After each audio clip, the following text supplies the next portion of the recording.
Hi everyone, it's Haley and Seema hosting again, if you've seen from last week. On this episode, we're going to go to the roller derby. But I'm not going to say too much because you have to watch. Alright, see you guys there.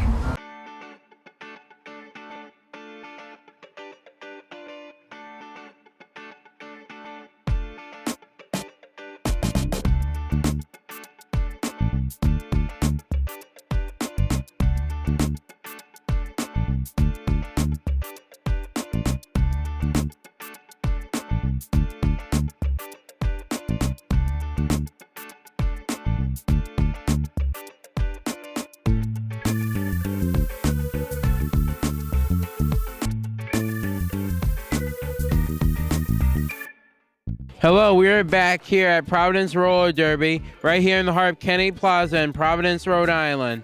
Here we are with... My name's Citizen Toxie. Nice to meet you. I'm Dakota. Nice to meet you too. Thank you. A question I like to ask you before the show starts is what is the general team? What makes up a good team here at Providence Derby? Well, we have a great community of women, and we all support each other a great deal. When I first moved to Rhode Island, I didn't really know anyone, and I didn't have any friends, and I realized that Rhode Island had roller derby. So when I joined, I suddenly had this great community of women that we all support each other. It's really fun. It's got a great energy. So we have a number of teams, and even though we're playing against each other tonight, right after the game's over, we'll all be hugging. So it's really fun. All right. So basically, it's Rhode Island teams competing against Rhode Island teams. Basically, you're saying. We have two different parts of the league. We have our travel league, and then we play regionally. Right. We play teams from, with the Vermont team. We play Boston. We play in Maine, and then we have our home teams, and that's the whole league splits into 3 teams, and we all play each other. So we have the Mob Squad, the Old Money Honeys, and the Sakonnet River Roller Rats. All right, that's good to know. Can I ask you a question that might be your opinion too? What do you think are the values that make up a good team here at Providence Roller Derby? Lots of dedication, lots of support of each other, coming to practice regularly. We practice a lot. We have practice 3 or 4 nights a week, depending on what team you're on. You have to put all of yourself into it if you want to be great at it. So I think that level of dedication and support for each other is really what makes a great team. All right. And fun. Yes, we can't forget about fun. At the Providence Roller Derby, about your sponsors, how you help in the community. How do you support and how do you set up all this? One of the jobs of the production team is to set up a charity. We work with a charity for every bout. Tonight's is the Great Dane Rescue New England. So we'll do a 50-50 raffle so that we can raise money for that organization. And every bout, it's a different charity that's part of our community. All right. Are you part of the production team? Are you in the thing yourself? Everybody that is in the league, that skates in the league, also has a job on the league. So I skate on the Mob Squad, and my job is head of communications. So I'm responsible for all of our marketing and all of our PR. And we have a marketing head that reports into me, and an art committee head that reports into me. So everything you see out in the community, all of our flyers, our posters, any radio ads are all done with it by members of our league. We have a sponsorship team. We have some people. If you check out our website, providencerollerderby.com, we have a whole section about sponsorship, and we are always looking for that kind of community support. We can do some sharing where we can have our announcers talk about your organization and what you've done to help us out. We can put ads in our programs. We can do ads on our website. And we can even, if you want to be our sponsor, we can put your logo on our flyers too, because we want to be able to promote each other. If you want to support our league, we want to support your business. And we love that, working with the community in that way. Can I ask you another question? You said on your production team, what about someone from someone who's just viewing, feels like this is really such a great cause, and they want to be able to volunteer? How would they be able to volunteer, either on the production team, on the team, or just volunteer in general? If you want to volunteer, we love having people come and help us out. We have a volunteer coordinator, Smoke and Mirrors. She's skating with the Old Money Honeys tonight. But the best way to do it is to reach out to us through our website or through info@providencerollerderby.com. That's our general email address. So you can reach out and someone will respond to you or put you in contact with the right person and let you know how you can be connected to the league. Thank you, Sis and Toxie, for being with us tonight. Thank you. Thank you. Hi, I'm Montana, and you're here at the Providence Roller Derby, and I'm here with. Varla Guns. And so to start off with my questions, like what clothes do you perform in, like? Well, we have our uniforms. Right now I'm representing the home team of the Mob Squad. Our colors are black and gold, so we have our little patches with the team on it, got our name and number on the back, and then accessories to represent those team colors, pretty much. What kind of floors do you like to perform on? That's a tough one because actually different floors are all good and bad in different ways. Out here it's hard concrete, it's kind of sticky, so it's a little harder to push on. Sometimes we play on floors that are really slippery. Those I don't like so much because then your wheels are sliding out from under you and it's harder to control. So playing outside is pretty cool. But I like the roller rinks. The nice wood floors are usually a good all-around floor to be on. How would you say it's like close to like performing, kind of like with performing arts, kind of? As far as performance, there's it's pretty competitive. Like I said, I play for the home team, the home season, which is pretty much what every league starts with. The teams play against each other for the trophy, and that one's it's kind of more for fun. You know, we're all friends, but we're all beating each other up to try to get that win, and it's very family and fan friendly. So that one, the home season is kind of more the fun aspect of it. Playing for the travel season, a travel team, the Rhode Island Riveters, is our team that plays internationally. That's where we really play teams from different places, and that's all for ranking. So there's a higher level of competition there. So it's a whole different drive sometimes, which is also fun. But How do teens really like react to like roller derby? how do teams or teams? On teens. Teens? Love it. I run the social media, so the Facebook page. Our highest followers are younger women in their teenage and years and in their 20s and everything, because they have either skated as a kid or have enjoyed it, and now they're seeing, like, you know, as you get older, it's like, oh wow, this is something I can continue doing, and a lot of people join up, and it's a ton of fun. So I'd say, and it's nice to reach out. It's something fun to do, and it's good community aspect, good family aspect, great group of women. I couldn't imagine my life without all these people in it now. Sounds great. So there's home teams, and then there's a national circuit that we. All right. Yeah. All right. Has anybody ever gotten hurt? Oh yeah, we have dislocated shoulders, broken collarbones, a lot of ACL tears. Takes a lot of girls, finishes a lot of girls' careers. Broken legs, broken arms, dislocated ankles.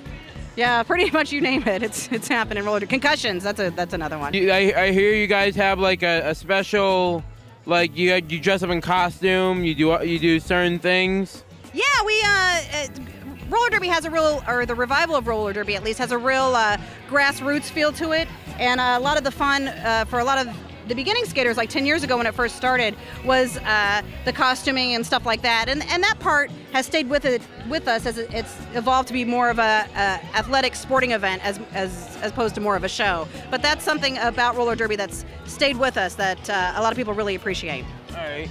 And may I ask you another question? In your opinion, what is the difference between this roller derby and regular roller skating, roller blading? What is the difference, may I ask? I get to knock people down in this version.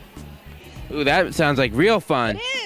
Is there a way we can apply? Our viewers can apply for roller derby if they want to do it. Like if they want to, like come out and do a show. Sure, if they're interested in playing roller derby, we have different recruitment sessions throughout the year, and there's an evaluation process. We have clinics though that teach you what you need to know, and then you have to pass certain assessments. You have to pass a first skating assessment and then a contact assessment, and then you're teamed and you get to be a part of Providence Roller Derby. You can check out providencerollerderby.com to find out when those happen. All right. How often do you practice and meet?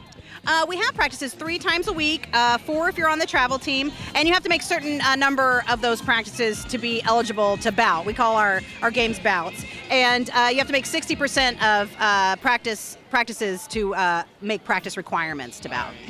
And another question is there any age requirements or anything? You do have to be over 18 to join Providence Roller Derby. Some leagues are over 21 because a lot of the activities afterwards involve like after parties and stuff are at bars. But we feel like as long as you respect the bar's rules and you don't come in if you're under between 18 and 21, that you can still join the league. You don't have to necessarily go to the after parties to be part of the league.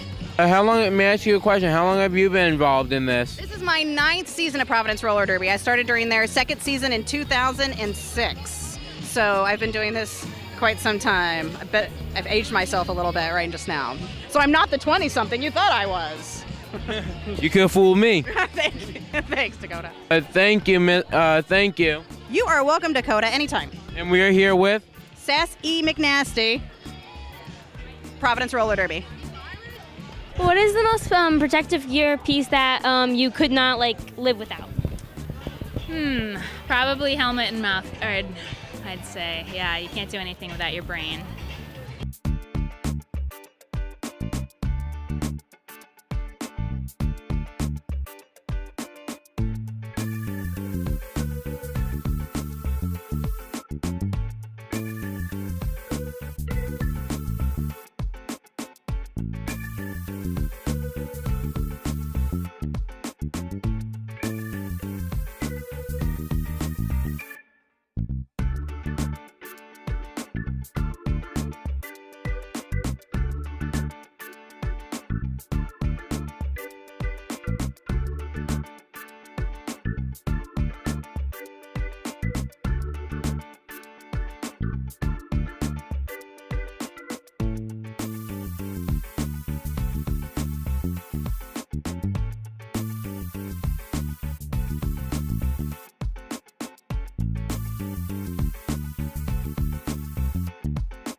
We had such a great time at the roller derby today.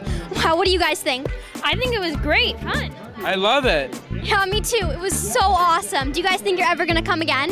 Yes, very. Gotta. Yeah, me too. This is like an experience like nothing I've ever done before. One of the referees went by and he asked me if I was rooting for Providence, and I said, of course, and he threw this shirt at me. Anyways, you guys stay tuned to see what's coming up next. Bye!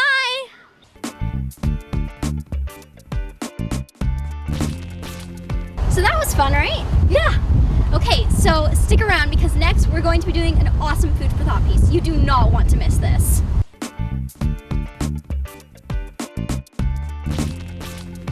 We are cousins from Maine. This is my little cousin, and he came out to Los Angeles visiting, and we saw how many food trucks there were. There's just tons of food trucks taking over the market. And so we were playing NHL 94 on Super Nintendo, and it hit us.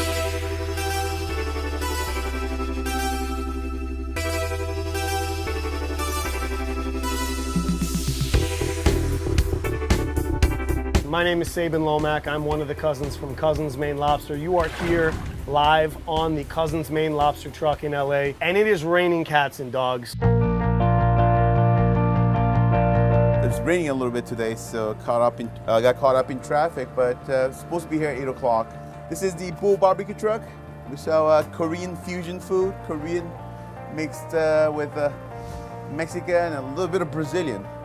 This is our commissary. This is where we park our truck. We replenish here. We ice up, fill the truck with water, put propane in the truck so the grill will be working, and we park it overnight. My name is Mitchell Collier, and welcome to the Green Truck. It's a local organic farmer's market on wheels. This one runs on ethanol, and yeah, most trucks are just gasoline, and we have 3 others that run on veg oil, so we reclaim what goes in the fry later back here. Take that old oil, filter it, run it as biofuel or straight veg. Obviously solar powered, so we're off the grid. We give 10% of power back to Edison, which is a big one.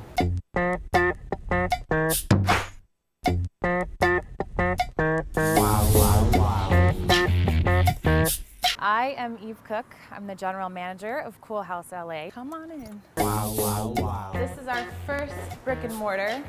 We opened just over a year ago. We started as a single truck, started from a little postal truck that my bosses bought on Craigslist for pretty inexpensive. Launched at Coachella in 2009 and since have grown to 9 trucks.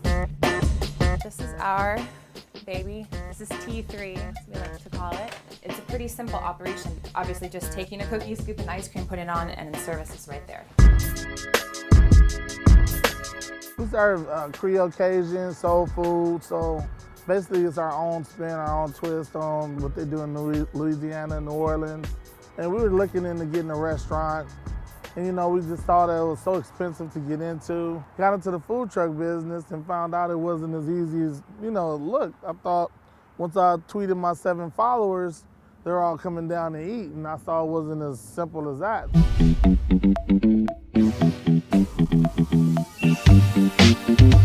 I want to get into the restaurant business, but it's extremely hard to get into the restaurant business here. There's just so much capital that you need to get started.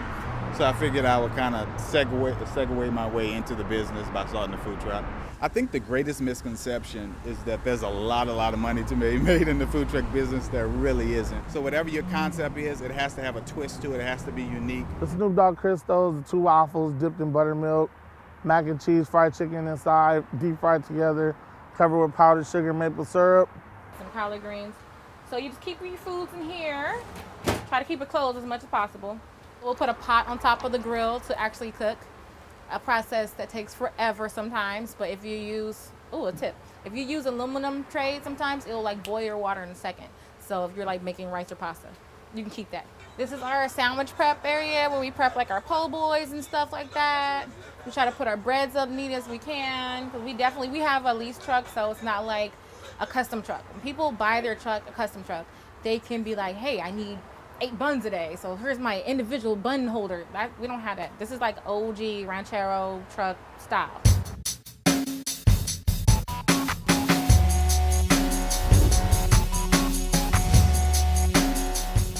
The reason I started this is this country has been dying for street food. And the culture never really developed here because we're such a regulated country. But if you look around the world, Europe, Asia, Latin America, it's interwoven into business life, into everyday life.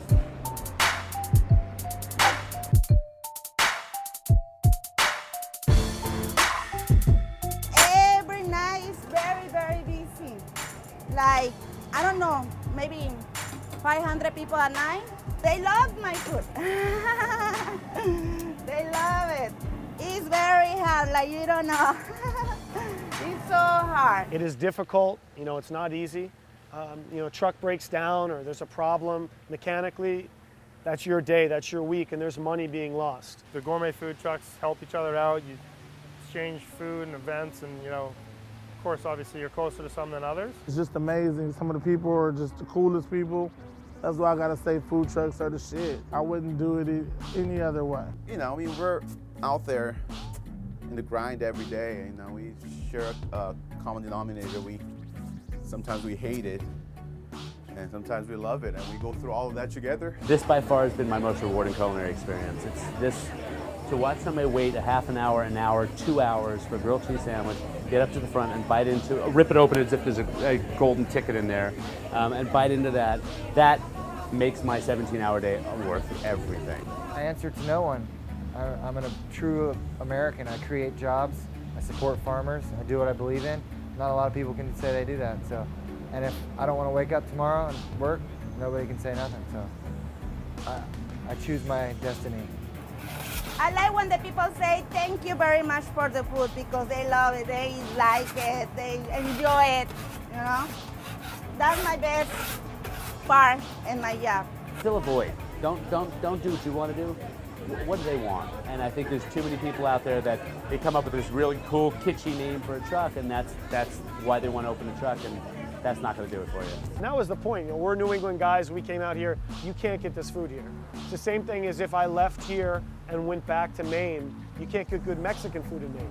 So a taco truck that you take for granted here, if it was in Maine, they would be making a killing. So word to the wise, if you're looking for a good investment, move to Maine and open a burrito shop.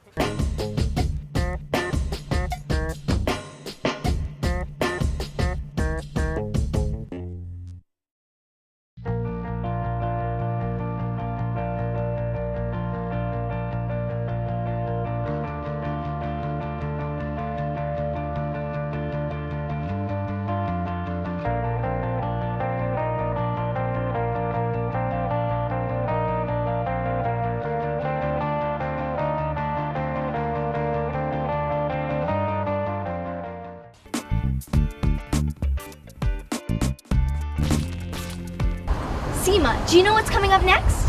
No, but I bet you're gonna tell me. A heart to heart. It's gonna be a lot of fun. Don't touch the remote. Stick around.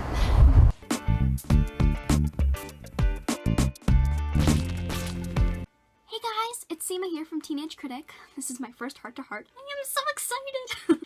Anyways, guess what? I go to online school. Gasp. I know. It's crazy, right? Actually, no, it's not. And that's what I'm here to talk to you guys today about. Whenever I tell someone that I go to online school, I can get a lot of different reactions, and some of them are pretty bad or crazy, so I want to bust all those myths. A lot of myths about homeschooling have been busted, but online school not so much, so that's what I'm here for. It's basically just what it sounds like. It's school online. It can be public or private, tuition, charter. They're really all a lot different, but they can vary between any traditional school, like your school and I don't know, your cousin's school. They can vary, but it's still a real school, and a lot of people don't comprehend that, and they say to me well, why don't you go to a real school? And I say, well, I do. It is real school. There's requirements to graduate, the same as any high school, and I also have to take standardized testing in basically the same way that other kids at public schools do, because I go to a public one, and I have to go live and take the test in the certain time period that they give me, and it's graded within the same time period. Everything's the same. There's certain hours per week that I have to do. I think mine is 30. I'm a freshman, 9th grade. I started doing online school in 8th grade, and I have to fulfill this specific amount of hours per week, or this many per day, to add up to the specific amount that I need for the end of the year to graduate from and to move on to the next grade. So it's basically the same for school for you guys. If you don't go to online school, if you go to a traditional brick and mortar school, you have to have a certain amount of hours to graduate. I forget what it is, but it's 900 something for high school, I think. And as long as you keep the correct attendance, you'll be there as long as you do the right amount of work and stuff. So like I said, I started online school in 8th grade, so I homeschooled all my life up until that point. So I've never really been to a traditional school. I've heard stories, and I know kind of what it's about because everyone sort of knows what it's about.